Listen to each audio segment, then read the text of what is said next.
Hello everyone, welcome to अटैप। My name is Niharika Walia Bhatnagar और मैं आपके साथ में हूँ another day for 10 minute series.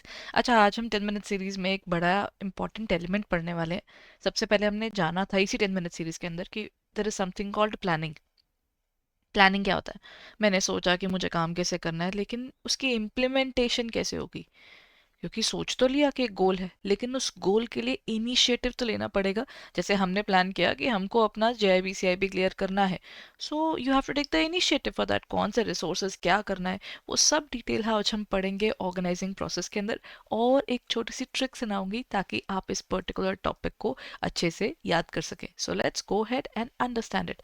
और अगर अभी तक आपने हमारे मोस्ट इंपॉर्टेंट टॉपिक्स और पीवाईक्यूज के अभी तक बुकलेट को नहीं देखा है, please go head and check it out. और हमारे क्रैश कोर्स 2 भी लॉन्च हो चुका है, तो अगर अब तक आपने वो भी नहीं देखा है तो you are missing out a lot. Better है कि इस समय जितनी जल्दी हो सके आप अपनी रिसर्च शुरू कर दें, ताकि अगर आपने खुद से पढ़ना है तो भी आप क्लियर हो, अगर आपने कहीं पर ज्वाइन करना है तो वो भी आप क्लियर हो कि मुझे क्या पढ़ना है, कहाँ से पढ़ना है।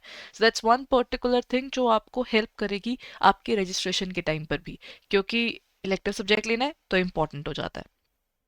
तो चलिए, कमिंग बैक टू ऑर्गेनाइजिंग, जहाँ पर हमने बात की हमारे गोल को सेट करने की, और फिर हमने क्या कहा उसके लिए रिसोर्स कौन से होंगे, कहाँ से क्या करना है, वो भी हम देखें। तो एक तरह से हमने सीआईबी प्रोसेस में ऑर्गेनाइजिंग की प्रोसेस को भी समझ लिया। तो चलिए शुरू करते हैं इसको इन डिटेल।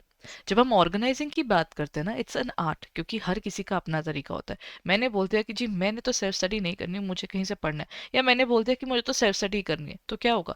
दोनों में एक फ़र्क होगा। मैंने स्टडी प्लान बनाया और मैं स्टडी प्लान के अकॉर्डिंग चल रही होंगी, क्योंकि मैंने अपना बनाया होगा। और अगर मैंने कहीं और से पढ़ना है तो मेरे पास ये होगा कि ठीक है, मैं ना अपनी कंसिस्टेंसी ऐसे मेंटेन करूंगी, ऐसे मैंने पढ़ना है, इतनी मैंने रिकॉर्डिंग्स देखनी है, इतनी मैंने लाइव देखनी है। ये क्या है? ये ऑर्गेनाइजिंग प्रोसेस है। ऑर्गेनाइजिंग की प्रोसेस में आप सोच पहले चुके हो, लेकिन उसके लिए रिसोर्स क्या होगा, काम कैसे चलेगा। और साथ ही साथ अगर हम कंपनी की बात करते हैं तो वहां पर क्या होता है, ये वाला तो रिसोर्स वाली और जो भी आपको चाहिए होता है डिपार्टमेंटलाइजेशन हो जाते हैं। सबसे पहले एक्चुअली होता है आप इम्प्लीमेंट करेंगे जो भी आपका आइडिया था, उसके बाद आप क्या करेंगे, आप डिपार्टमेंट्स बनाएंगे।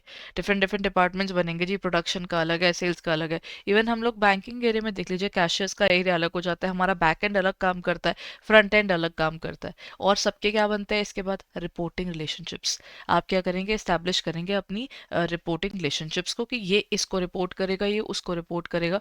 और उसके बाद हम लोग लास्ट में क्या करते हैं, once we are done with this establishment, उसके बाद हम एंड में आकर ना ये जो एस्टैब्लिशमेंट की है उसकी अथॉरिटी रिस्पॉन्सिबिलिटी सेटअप कर देते हैं कि जी इतनी अथॉरिटी आपके पास है, इतनी सामने वाले के पास है। मतलब हम क्या कर रहे हैं, हमने प्लान में जो सोचा था ना, अब उसको हम दे रहे हैं शेप। यानी उसको एक ना प्रॉपर प्लान को एक फुट उसका ब्लूप्रिंट बना रहे हैं कि कब कैसे क्या होना है। चाहे वो अथॉरिटी की बात की जाए, चाहे वो रिलेशनशिप्स की बात की जाए, क्योंकि सीनियर कौन है, जूनियर कौन है, ये तो रिलेशनशिप में डिफाइन होगा ना।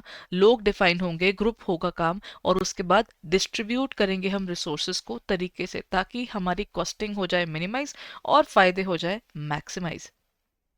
अच्छा, ये तो हुआ उसका बेस।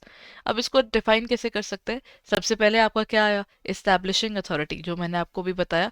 बिना अथॉरिटी एस्टैब्लिश किए आप काम नहीं कर पाएंगे। So the first thing that you have to do is you have to establish your authority. कौन किसके साथ काम करने वाला है, टास्क क्या, इंडिविजुअल्स कौन कहाँ बैठेगा। ऑर्गेनाइजेशन में कितने डिपार्टमेंट हो गए, आप लोग नहीं रख रहे हो अभी, लेकिन काम को डिवाइड कर रहे हो ताकि आपके लोग उस तरीके से आप सेट कर सको। Grouping the work, see if I am in the finance department, I am better for the finance department, क्योंकि मेरी डिग्रीज वैसी हैं, ठीक है ना। तो अगर मैं फाइनेंस डिपार्टमेंट ज्वाइन करती हूँ तो मेरे पास क्या होगा, कहते हैं कि फाइनेंस के डिपार्टमेंट में हमारे पास एक सीएफओ का यानी चीफ फाइनेंशियल ऑफिसर होगा, उनके अंडर हमारे पास अकाउंटेंट्स और ऑडिटर्स रहेंगे, इंटरनल ऑडिटर भी हम रखेंगे, क्योंकि दुनिया आजकल बहुत खराब हो गई है। इससे पहले कि बाहर का स्टैट्यूटरी ऑडिटर आकर बोले कि ये आपने क्या किया है, हमारा इंटरनल ऑडिटर ही हमको देख ले, है ना। तो हम लोग क्या करेंगे, ये सब लोग रखेंगे अपने पास। यानी हम काम को सेक्शन में भी बांट रहे हैं और डिपार्टमेंट भी बना रहे हैं। फिर हम क्या करेंगे, फिर हम बनाएंगे रिसोर्स एलोकेशन। यानी अब इसके बाद हमें ये जानना है कि हमारे पास जो जो रिसोर्सेज आए हैं वो किस पर्टिकुलर एरिया को कैसे बांटना है। पैसे तो आ चुके होंगे, प्लानिंग के समय हमें पता होगा कि मैंने कंपनी इतने रुपए में शुरू करनी है, लेकिन उसके बाद किस पर्टिकुलर पर्सन या किस पर्टिकुलर पोजीशन या फिर किस पर्टिकुलर डिपार्टमेंट को ज़्यादा पैसा चाहिए होगा वो भी देखना है। प्रोडक्शन के डिपार्टमेंट को पैसे की रिक्वायरमेंट ज़्यादा रहती है। सिर्फ प्रोडक्शन का डिपार्टमेंट नहीं, एक प्रोडक्शन डिपार्टमेंट हो गया और एक हमारा सेलिंग डिपार्टमेंट हो गया। इन दोनों की तरफ थोड़ा सा आपको पैसा इनिशियली खुला रखना पड़ता है ताकि दुनिया आपको जान सके। एक बार दुनिया जान गई फिर आप क्या करते हैं, आप ज़्यादा एम्प्लॉयज़ रख सकते हैं, सेल्स पर फोकस कम कर सकते हैं। आपको पता है कि चीज़ बिकेगी, तो एडवर्टाइजिंग आपकी थोड़ी डिफरेंट वे से चलती है। आप माउथ पब्लिसिटी पर जाना चाहते हैं, आप चाहते हैं कि आपका प्रोडक्ट कई जगहों पर, कई प्लेटफॉर्म्स पर इकट्ठा दिखे, तो you will be playing with that particular social media platform as well. So you will look into that matter once you are sorted with your production. तो पहला आपका प्रोटोटाइप बनना, रिसर्च करना, वो सबसे इंपॉर्टेंट है। बस इस तरीके से हमारा काम चलता है। चलिए अब जानते हैं हम ऑर्गेनाइजिंग के प्रोसेस को। इसमें प्रॉब्लम क्या आती है, पेपर में कई बार ये आपको स्टेज बाय स्टेज आती है, स्टेप 1, स्टेप 2, स्टेप 3 पर बेस, तो ये करती है प्रॉब्लम। अब चलिए ज़रा इसको देखें हम लोग क्या करेंगे इस केस में। जब हम बात करते हैं प्रोसेस ऑफ ऑर्गेनाइजिंग, सबसे पहले ना आप डिफाइन क्या करते हैं, ऑब्जेक्टिव। ये ना हमारी बुक के अंदर, मैकमिलन बुक में ही ऐसे दिया हुआ है, तो अब मैंने उसी फॉर्म में आपके लिए लिखा है। सबसे पहले आप क्या करेंगे, आप बनाएंगे, डिफाइन करेंगे आपके ऑब्जेक्टिव। जी मेरा ऑब्जेक्टिव क्या है, वो कहते हैं मेरा ऑब्जेक्टिव है कि कंपनी के प्लान्स के अकॉर्डिंग मुझे चलना है ना। कंपनी के बेसिस पर आप उसको देखोगे, कंपनी का विजन क्या है, मिशन क्या है, शॉर्ट टर्म क्या देख रहा है, लॉन्ग टर्म क्या देख रहा है। फिर आप क्या करोगे, आप डिटर्मिन करोगे एक्टिविटीज। अब पहला क्या आया, आपने आइडिया जनरेट किया। फिर आप क्या करेंगे, उसके बाद this is linked with that part, determining the activities, उसके साथ की एक्टिविटीज बनेंगी। फिर आप अकम्प्लिश करेंगे उन ऑब्जेक्टिव्स को कि ये तरीका है जी। उसके बाद आप क्या कर रहे हैं, कैटेगराइज वर्क, यानी आप क्या कर रहे हैं, डिपार्टमेंटलाइजेशन। तो first part is your, this is your identification of object idea, यानी आपका आइडिया जनरेशन होगा, या फिर हम जिसको बोलते हैं आइडेंटिफिकेशन ऑफ ऑब्जेक्टिव्स, ये ऑब्जेक्टिव क्या है। सेकंड पार्ट में आप क्या कर रहे हो, आप पहुंच रहे हो डिपार्टमेंटलाइजेशन पर। कहते हैं जो जो काम सिमिलर है उसको एक जगह रखें, जो दूसरा है वो दूसरी जगह रखें। फिर आप क्या करेंगे, इसके बाद आप करेंगे यहाँ पर इस्टेब्लिशिंग रिपोर्टिंग रिलेशनशिप्स। ठीक है, अब आप क्या कर रहे हैं, वैसे तो ये ना कुछ ऐसे चलता है, आइडिया टर्म है लेकिन ना ये उल्टी हो जाती है। जैसे पहले आपने आइडेंटिफिकेशन ऑफ ऑब्जेक्टिव्स किया, फिर आपने किया डिपार्टमेंटलाइजेशन, फिर आप क्या करेंगे, ये एलोकेशन ऑफ वर्क। ठीक है, अब यहाँ पर क्या होगा, असाइन करेंगे और डेलीगेट करेंगे, यानी जिसका जो काम है, कोई पोजीशन, लोग नहीं कि सीएफओ किसको काम देंगे, हमारे पास डिपार्टमेंट्स में अंडर अंडर कितने लोग काम करेंगे, उनकी क्या पावर्स होंगी, वो यहाँ पर आएगा। और एंड में आकर आप बनाएंगे रिपोर्टिंग रिलेशनशिप्स। बिना रिपोर्टिंग रिलेशनशिप, कौन सीनियर होगा कौन जूनियर होगा, इसके बिना काम नहीं चलेगा। सो the first part is your idea generation, और एंड में आकर आप अपना एस्टेब्लिशिंग करेंगे रिपोर्टिंग रिलेशनशिप्स, हायरार्की बनेगी रिलेशनशिप की, कौन किसको कैसे रिपोर्ट करने वाला है, इसके बिना तो काम नहीं चलेगा, है ना। तो ये हमारा लास्ट पॉइंट है। आई होप ये वाला पॉइंट आपको क्लियर है। So this is an important area to understand.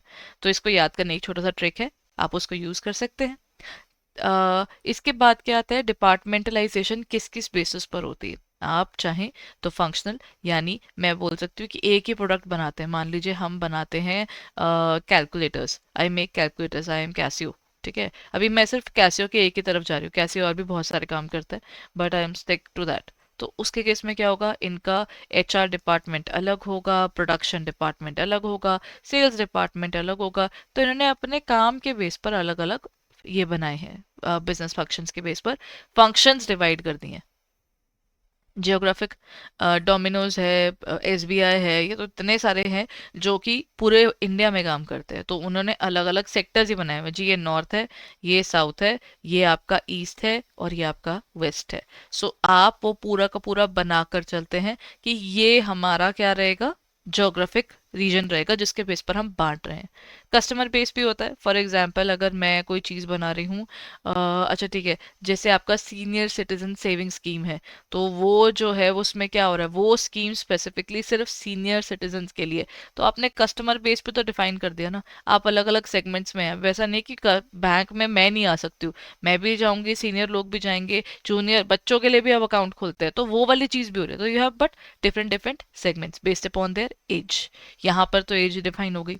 Then product base भी हो सकता है। अब जैसे कुछ प्रोडक्ट्स होते हैं which babies can not have and the bigger person can have. For example sugar free products हैं, हम बिलो द 18 बच्चों को मना करते हैं, उसके बाद तो उनको दे सकते हैं। तो ये आपका स्पेसिफिक प्रोडक्ट या प्रोडक्ट लाइन बेसिस पर भी हम डिवाइड कर देते हैं। ऑन दिस बेसिस हमारे पास क्या है, ये क्रूशियल फंक्शन है, डेफिनेटली है, स्ट्रक्चर्ड प्रोसेस है, ये भी है, और फ्लेक्सिबिलिटी इसको रखनी पड़ेगी, वरना सर्वाइवल कैसे होगा। सर्वाइवल ऑफ द फिटेस्ट, जितना ज़्यादा आप फ्लेक्सिबल रहोगे उतनी ही ज़्यादा जल्दी आप उस पर्टिकुलर चीज़ में डेवलप हो पाओगे। That's it for the day everyone. अगर अभी तक आपने हमारे कोर्सेज को रिव्यू नहीं किया, please go ahead and check it out. आपको क्या करना है, you can go on to our website edutap.in और hello@edutap.co.in पर आप मेल ड्रॉप कर सकते हैं। और इन केस आप हमारे कॉल पे बात करना चाहें तो the number is 8146207241। Thank you so much for being there.